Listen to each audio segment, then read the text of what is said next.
पीढ़ी दर पीढ़ी हमारे किसान अलग अलग स्पीसीज की अलग अलग वैरायटी इनको सहेज कर रखते गए और उसको विकास करते रहे। किसान की विरासत, धरती के वनस्पति संसाधन, एक अधिकार जिसका दुनिया भर के देश करते हैं सम्मान।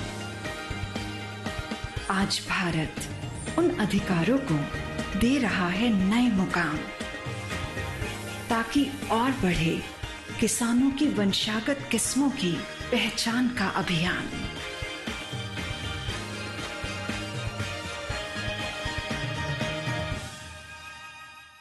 नमस्कार, दूरदर्शन किसान की खास पेशकश कृषि दर्शन में मैं आदित्य शर्मा आप सभी का स्वागत करती हूं। हमारे इस कार्यक्रम में आज हम खेती किसानी से जुड़ी कुछ अहम जानकारियां आपके लिए लेकर आए हैं। जी हां, तीनों सेगमेंट्स विज्ञान और किसान, कृषि, स्टार्टअप और फार्मिंग इंडिया के जरिए आज हम आपको बताने वाले हैं औषधीय पौधे तुलसी की खेती के बारे में। फिर मुलाकात करवाने वाले हैं लुधियाना के सफल किसान बलजिंदर सिंह से, और फिर हम आपको सरकारी योजनाओं के बारे में भी जागरूक करेंगे। तो फिर आइए आज के अंक की हम शुरुआत करते हैं।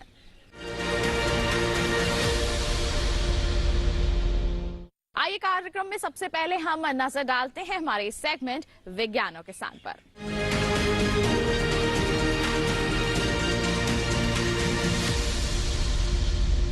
किसान भाइयों बहनों, औषधीय पौधों की खेती की अगर हम बात करते हैं तो अब इसका जो दायरा है वो बढ़ता जा रहा है। हमारे किसान यानी कि आप लोग जागरूक हो रहे हैं, इनकी अच्छी मांग को देखते हुए इसकी खेती को आप अपना रहे हैं और अच्छी आमदनी भी अर्जित कर रहे हैं।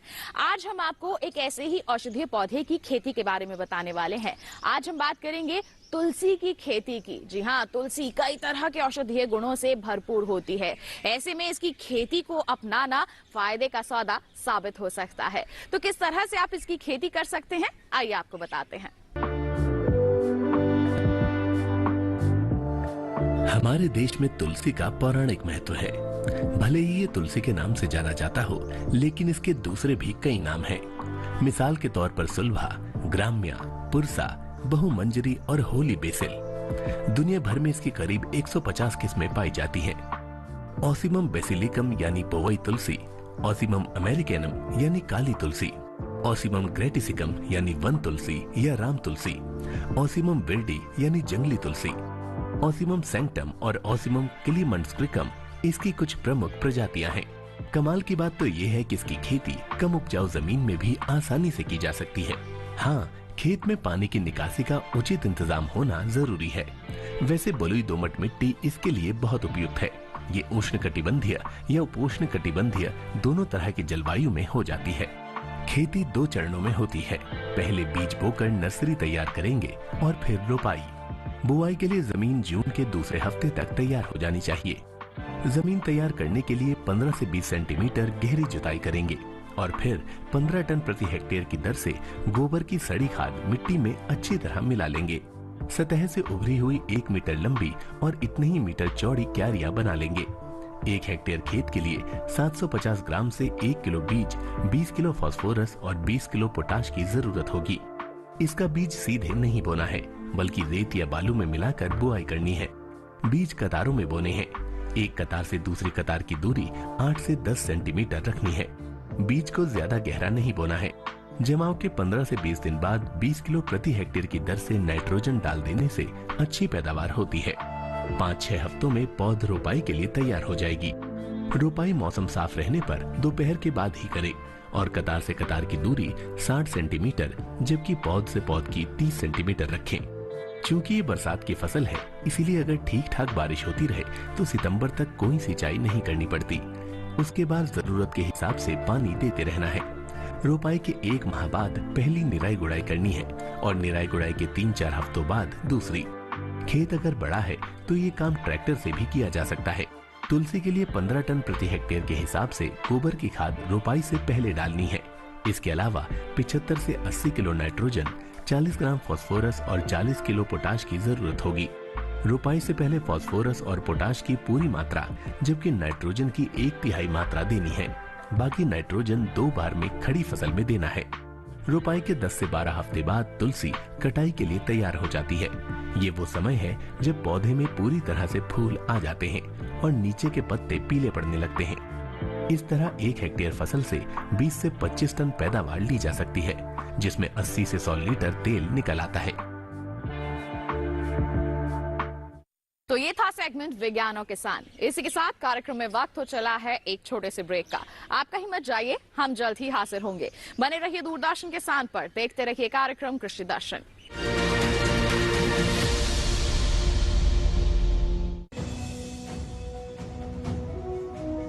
भारत सरकार का हर प्रयास किसानों को दे रहा है एक नई आस। देश के किसानों की खुशहाली और उन्हें आत्मनिर्भर बनाने के लिए भारत सरकार समर्पित है। प्रधानमंत्री श्री नरेंद्र मोदी जी के नेतृत्व में कृषि क्षेत्र में किए गए निरंतर प्रयासों के फलस्वरूप देश खाद्यान्न व बागवानी के क्षेत्र में आत्मनिर्भर हो चुका है और देश में दलहन का उत्पादन भी बढ़ा है।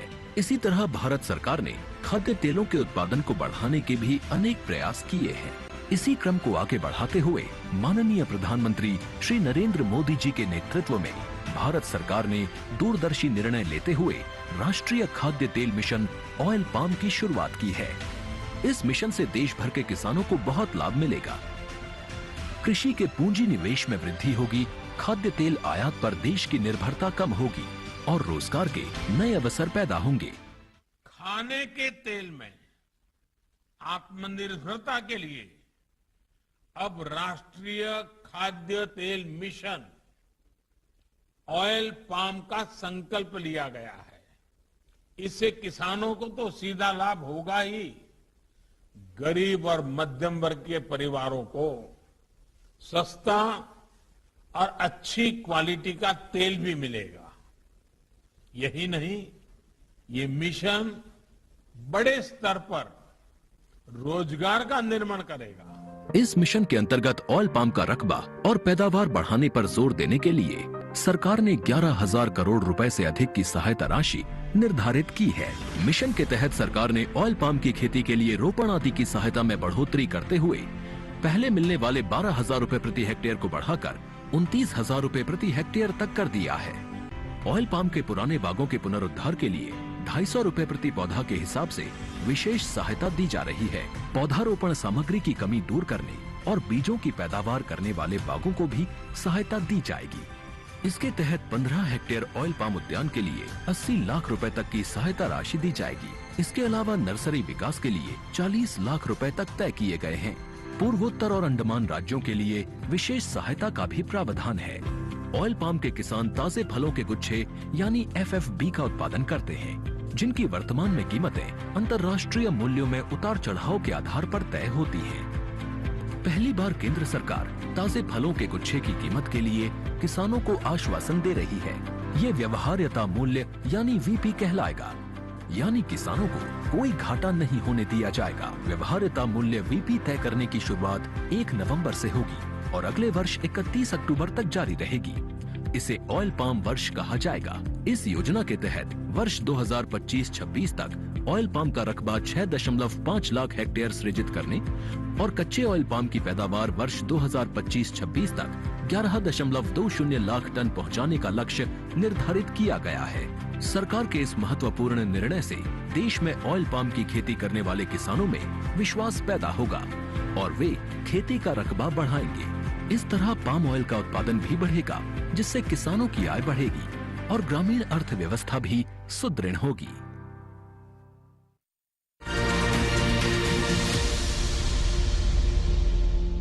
ब्रेक के बाद दूरदर्शन किसान के कार्यक्रम कृषि दर्शन में आप सभी का फिर से स्वागत। आइए अब आपको दिखाते हैं सेगमेंट कृषि स्टार्टअप।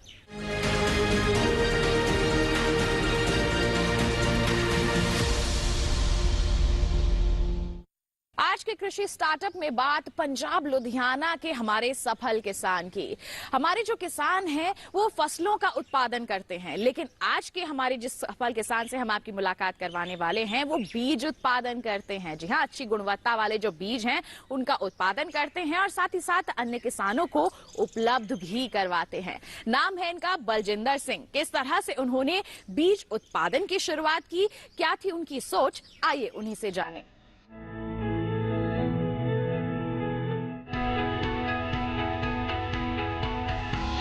हमारे देश के किसानों ने अपनी मेहनत और लगन से कामयाबी की नई मिसाल कायम की है और इन्हीं कामयाब किसानों की फहरिस्त में एक नाम उभर के सामने आता है, बलजिंदर सिंह का। लुधियाना के एक छोटे से गांव में बलजिंदर सिंह को खेती करते देखकर आपको थोड़ी हैरानी हो सकती है। इनका रहन सहन, पहनावा और काम करने का तरीका गैर परंपरागत है। खेती का सारा काम बलजिंदर सिंह खुद करते हैं। खेतों में जुताई, बिजाई, सिंचाई और कटाई, ये सभी काम उन्हीं के जिम्मे है। फिर भी उनका आत्मविश्वास बताता है कि वो परंपरागत किसान नहीं है। खेती उन्हें विरासत में नहीं मिली है, लेकिन उन्होंने अपने अनुभवों और समझ के दम पर खेती को नए आयाम दिए हैं। उन्होंने अपने साथी किसानों को भी तरक्की की राह दिखाई है, जिस पर चलकर ये जान रहे हैं कि खुशहाली किसे कहते हैं। बलजिंदर सिंह ने अपनी कामयाबी का सफर उत्तर प्रदेश के एक छोटे से गांव से शुरू किया था। जब उनका परिवार लुधियाना आया, तब उनके पिता ने यहाँ जमीन खरीदी और वो खेती करने लगे। बलजिंदर सिंह अपने पिता को खेतों में काम करते हुए देखते थे।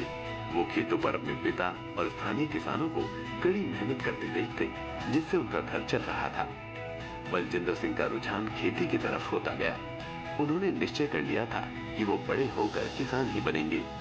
शुरुआती दिनों में बलजिंदर सिंह ने अपने पिता के साथ गेहूं, धान और सब्जियों की खेती की, लेकिन उन्होंने अपने दायरे को बढ़ाने के लिए और अपने उत्पादों के सही तंत्र को समझने के लिए मंडी जाना शुरू कर दिया।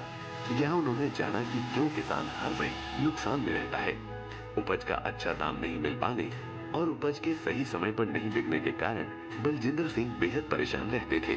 खेती में आगे अच्छा करने के उद्देश्य से इन्होंने बीज उत्पादन करना शुरू करना चाहा, जिसके लिए इन्होंने बीज उत्पादन के विषय में 5 साल कड़ी मेहनत और प्रशिक्षण लिया, जिसके फलस्वरूप बलजिंदर सिंह बीजों के विषय में अधिकांश चीजें जान चुके थे। वो ये जान चुके थे कि बीजों का काम खेती से ज्यादा मुनाफे का है, लिहाजा उन्होंने बीजों का काम करना शुरू कर दिया और ये उनके जीवन का अहम फैसला था। एक ऐसा फैसला जो उनके आगे बढ़ने की नई राहें खोल सकता था। उन्होंने 10 एकड़ जमीन में बीजों का काम शुरू किया। स्थानीय किसान विश्वास पर बलजिंदर सिंह से बीज खरीदने लगे। बलजिंदर सिंह बीजों का इस्तेमाल पहले अपने खेतों में करते और गुणों की परख के बाद ही वो दूसरे किसानों को बीज बेचते थे। धीरे धीरे स्थानीय किसानों के बीच बलजिंदर सिंह ने विश्वास जमा लिया और वो प्रगति की राह पर आगे बढ़ने लगे। हौसला बढ़ा तो बलजिंदर सिंह बीजों की नई नई किस्में तैयार करते और किसानों को बेचते। उन्होंने बीजों की पैकिंग भी शुरू कर दी। अब वो किसानों को पैक किए हुए बीज बेचने लगे। उनके इस काम ने उन्हें नई पहचान दिलाई और साथ ही आर्थिक संपन्नता भी उनके घर आई। बलजिंदर सिंह किसानों को केवल बीज ही नहीं बेचते, बल्कि उन्हें बीजों के बारे में महत्वपूर्ण जानकारियां भी देते हैं। आज बलजिंदर सिंह किसानों को गेहूं और धान के बीज सप्लाई कर रहे हैं। वो चाहते हैं कि किसान बीज के व्यापार में आए और अधिक से अधिक मुनाफा कमाए। बलजिंदर सिंह का मानना है कि खेती को समझदारी और वैज्ञानिक ढंग से किया जाए तो ये मुनाफा देने वाला काम है। वो युवा किसानों से इतना ही कहना चाहते हैं कि वो खेती से जुड़े और बीज उत्पादन कर ज्यादा से ज्यादा आमदनी कमाएं। तो ये था सेगमेंट कृषि स्टार्टअप। इसी के साथ बताएं कार्यक्रम में वक्त हो चला है एक और छोटे से ब्रेक का। आप कहीं मत जाइए, हम जल्द ही हाजिर होंगे। बने रहिए दूरदर्शन किसान पर, देखते रहिए कार्यक्रम कृषि दर्शन।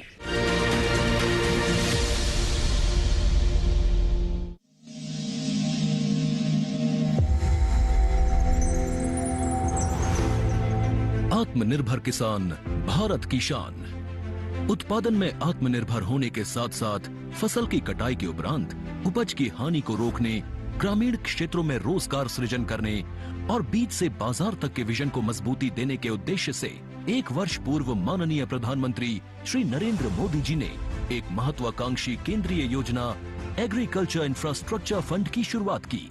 इस आधुनिक इंफ्रास्ट्रक्चर से कृषि आधारित उद्योग लगाने में एक बहुत बड़ा बदलाव आएगा और बहुत बड़ी गति आएगी। साथियों, अब हम उस स्थिति की तरफ बढ़ रहे हैं जहां गांव के कृषि उद्योगों से फूड आधारित उत्पाद शहर जाएंगे और यही तो आत्मनिर्भर भारत अभियान का संकल्प है। एग्रीकल्चर इंफ्रास्ट्रक्चर फंड से पात्र लाभार्थी गोदामों का निर्माण कर सकते हैं, छटाई या ग्रेडिंग इकाई, पैकिंग हाउस, सप्लाई चेन, और कोल्ड चेन जैसी सुविधाएं या फिर प्राथमिक कृषि प्रसंस्करण केंद्र की स्थापना कर सकते हैं। इस योजना के तहत पात्र लाभार्थियों को 2 करोड़ रुपए तक के ऋण पर अधिकतम 7 वर्ष के लिए ब्याज में 3% तक की छूट दी जा रही है। ऋण पुनर्भुगतान के लिए 6 महीने से 2 वर्ष तक मोरेटोरियम की सुविधा भी उपलब्ध है। इस योजना ने अब तक सफलता की कई मिसालें कायम की हैं, जैसे कि मध्य प्रदेश के लाभार्थी श्री विपिन त्रिपाठी ने एग्रीकल्चर वेस्ट से बायोफ्यूल बनाने का इनोवेटिव प्राइमरी प्रोसेसिंग सेंटर लगाया है। लोन मिलने की वजह से हम समय पर सारी मशीनों का प्रोक्योरमेंट और सारा सिविल वर्क टाइम पे करवा पाए, जिससे ये प्रोजेक्ट को लगाना संभव हो पाए। राजस्थान के लाभार्थी श्री यशवर्धन मुंद्रा ने सॉर्टिंग एंड ग्रेडिंग यूनिट लगाकर रोजगार के अवसर पैदा किए हैं। कर्नाटक की महिला उद्यमी श्रीमती ममता वी ने प्राइमरी प्रोसेसिंग सेंटर लगाकर प्रगति की नई राह चुनी है। ಸಣ್ಣ ಪುಟ್ಟ ಉದ್ಯಮಿಗಳನ್ನ ಮತ್ತಷ್ಟು ಅಗ್ರಿಕಲ್ಚರ್ ಅಲ್ಲಿ ಹೆಚ್ಚು ನಾವು ಇನ್ನಷ್ಟು ಸಾಧನೆ ಮಾಡಲಿಕ್ಕೆ ಕಾರಣಕಾರಕವಾದಂತ ಈ ಅಗ್ರಿಕಲ್ಚರಲ್ ಇನ್ಫ್ರಾಸ್ಟ್ರಕ್ಚರ್ ಫಂಡ್ ಇಂದ ನಮ್ಮ ಇನ್ನಷ್ಟು ಯೋಜನೆಗಳು ಆಯೋಜನೆಗಳು ಉತ್ತಮಗೊಂಡಿದೆ। राजस्थान के लाभार्थी श्री दिनेश भट्टर ने जीरे की प्रोसेसिंग यूनिट लगाकर आसपास के ग्रामीणों को आत्मनिर्भरता प्रदान की है। महाराष्ट्र के लाभार्थी श्री अनूप कुमार मोहता ने वेयर हाउस बनाकर अन्न भंडारण को सुनिश्चित किया है। आज देश के कोने कोने से किसान, कृषि उद्यमी, किसान उत्पादक संघ, प्राथमिक कृषि सहकारी समितियां, स्वयं सहायता समूह और कृषि उपज मंडियां इस योजना का लाभ उठा रहे हैं।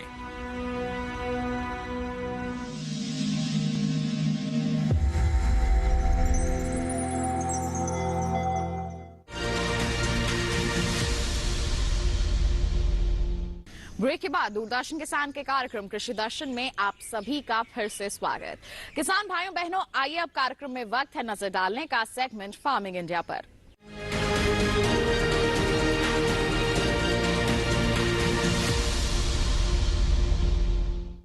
आज हम बात करेंगे ई-नाम ऐप के बारे में। एक ऐसी ऐप जो घर बैठे बैठे ही आपको सुविधा मुहैया करवाती है कि आप देश की जितनी भी लिस्टेड मंडियां हैं उनका हाल जान सके, जिनसों के बाजार भाव किस स्तर पर बने हुए हैं इसकी जानकारी हासिल कर सके। बस इसके लिए करना होता है आपको रजिस्ट्रेशन। तो उसकी क्या है प्रक्रिया, आइए आपको बताते हैं।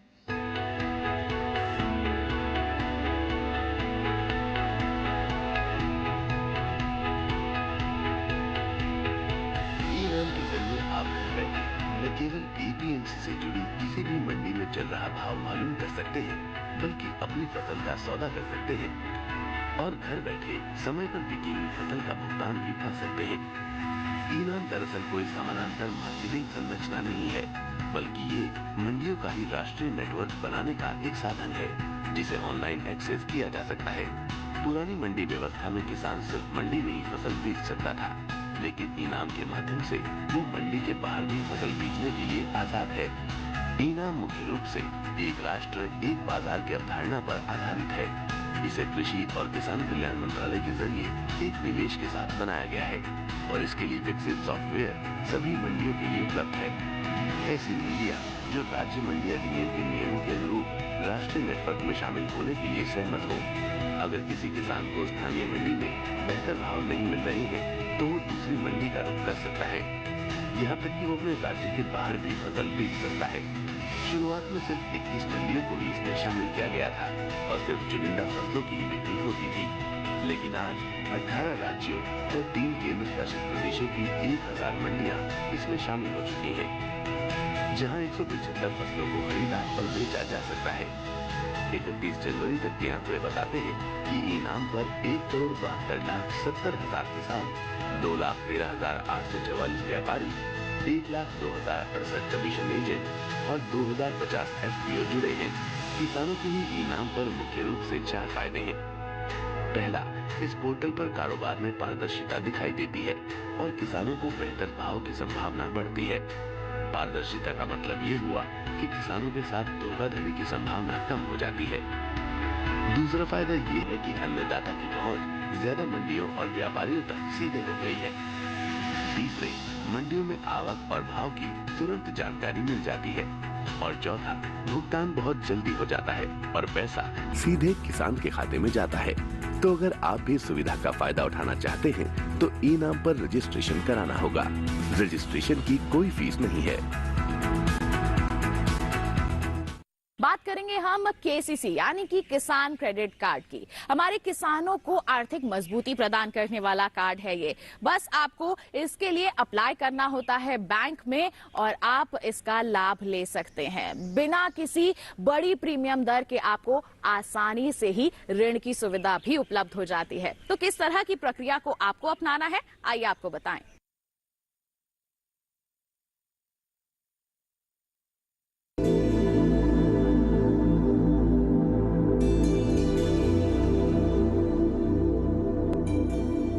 किसान क्रेडिट कार्ड योजना 1998 में शुरू की गई थी। इसका उद्देश्य किसानों को कृषि गतिविधियों के लिए बिना किसी बाधा के समय पर ऋण उपलब्ध कराना था। भारत सरकार किसान क्रेडिट कार्ड के तहत किसानों को ब्याज पर 2% की आर्थिक सहायता देती है और समय पर ऋण चुकाने वाले किसानों को 3% की प्रोत्साहन छूट देती है। इस तरह केसीसी पर सालाना ब्याज दर 4% आता है। सभी योग्य किसानों को उनके कृषि कार्यों के लिए आसानी से और समय पर कृषि ऋण प्रदान किए जाएं, ये सुनिश्चित करने के लिए सरकार ने किसान क्रेडिट कार्ड योजना शुरू की। इसका उद्देश्य किसानों को कृषि के लिए उत्पादक सामग्रियों जैसे बीज, उर्वरक और कीटनाशक आदि खरीदने के लिए सक्षम बनाना है।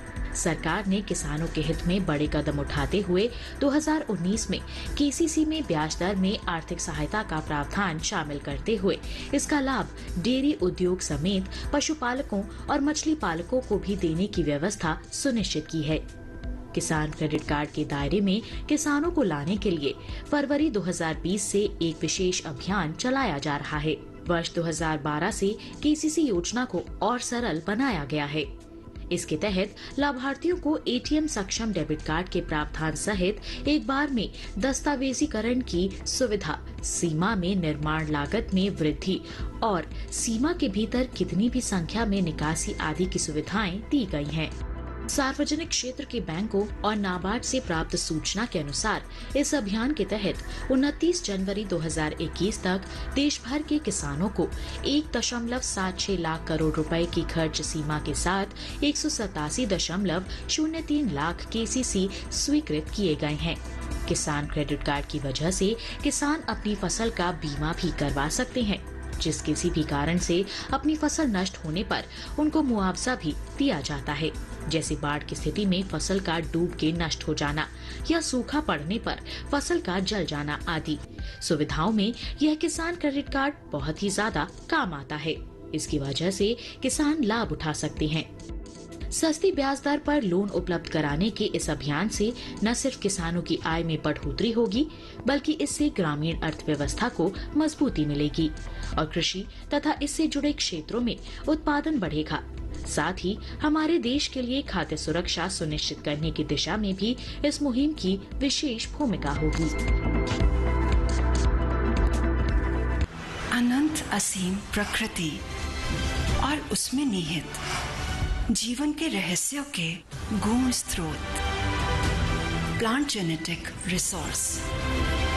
अपनी बायोडायवर्सिटी के संरक्षण और संवर्धन के लिए भारत पूरी तरह संवेदनशील है। वैज्ञानिक दृष्टि और समृद्ध कृषि परंपरा के साथ भारत जैविक विविधता के संरक्षण के लिए प्रतिबद्ध है।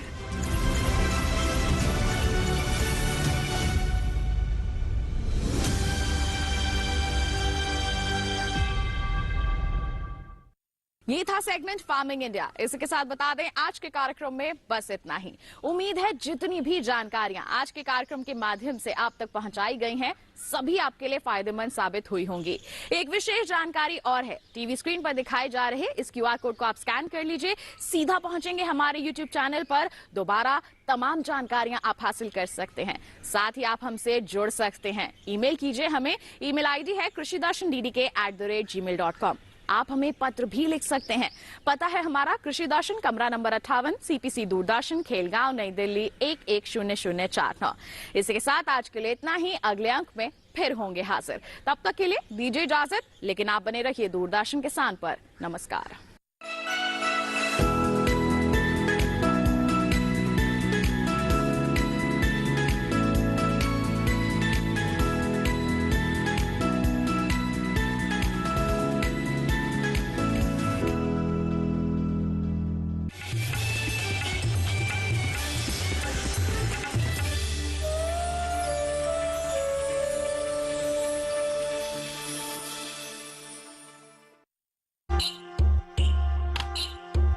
नमस्कार, बहुत स्वागत।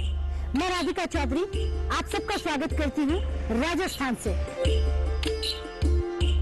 तो हमारे जिले के किसान हैं वो पानी के मामले में बहुत ज्यादा जागरूक हैं, पूरा ध्यान रखते हैं। किसान की बॉडी बाजरा खा करके बिल्कुल सॉलिड हो जाती है और बिल्कुल स्वस्थ रहती है, और बाजरा खाएंगे बाजरा ज्यादा से ज्यादा उगाएंगे। किसानों के खेत पे जाकर भी ये जानकारी देते हैं, बीमारी को नियंत्रण कर सके और अधिक उत्पादन ले सके। आधी से ज्यादा फसल बाजरे की लेता हूँ।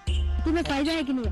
फायदा देखो खेती में। खेती पहले घाटे का सौदा होता था, हाँ। वो अब मुनाफे का सौदा होने लग गया। इनकम की बात करूंगी, वो दोगुना हुई कि नहीं? इनकम दुगना है खेती से। राजस्थान से देखिए मोटे अनाज पर चौपाल चर्चा 2 मार्च गुरुवार सुबह 9 बजे। मधु की मिठास बदलेगी मुनाफे में, बुनियादी ढांचे को मिल रहा है बल, संवर रहा है मधुमक्खी पालकों का कल। योजनाओं और जानकारी से हम कराएंगे रूबरू, अपनी खास पेशकश विचार विमर्श में। देखिए कार्यक्रम विचार विमर्श मधुमक्खी पालन 4 मार्च शनिवार रात 10 बजे सिर्फ दूरदर्शन किसान पर। हम जा रहे हैं राजस्थान के एक उत्सव का हिस्सा बनने। राजस्थान के भैराना गांव में जहां मिलेट उत्सव मनाया जा रहा है। 100 ग्राम बाजरा प्रति व्यक्ति प्रतिदिन 12 मासी खाने की आदत बना ले तो जो कुपोषण हमारे देश में, हमारे राज्य में, हमारे समाज में व्याप्त हो रहा है, हम उसको बिल्कुल नियंत्रित कर सकते हैं। यहाँ हम देखेंगे हमारी संस्कृति के अनेक रंग और जानेंगे पौष्टिक आहार की गुणवत्ता और स्वाद के बारे में। चलो गांव चले, मिलेट उत्सव स्पेशल देखना ना भूले इस रविवार रात 8:30 बजे सिर्फ दूरदर्शन किसान पर। मधु की मिठास बदलेगी मुनाफे में, बुनियादी ढांचे को मिल रहा है बल, संवर रहा है मधुमक्खी पालकों का कल। योजनाओं और जानकारी से हम कराएंगे रूबरू, अपनी खास पेशकश विचार विमर्श में। देखिए कार्यक्रम विचार विमर्श मधुमक्खी पालन 4 मार्च शनिवार रात 10 बजे सिर्फ दूरदर्शन किसान पर।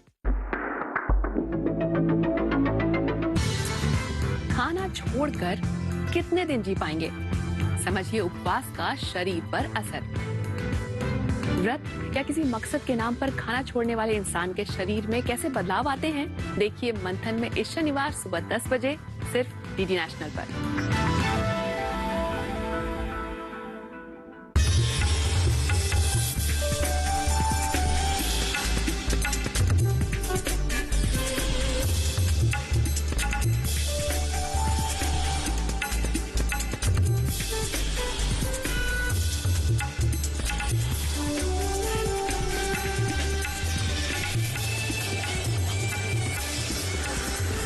टीवी के साथ बदलते भारत की शान।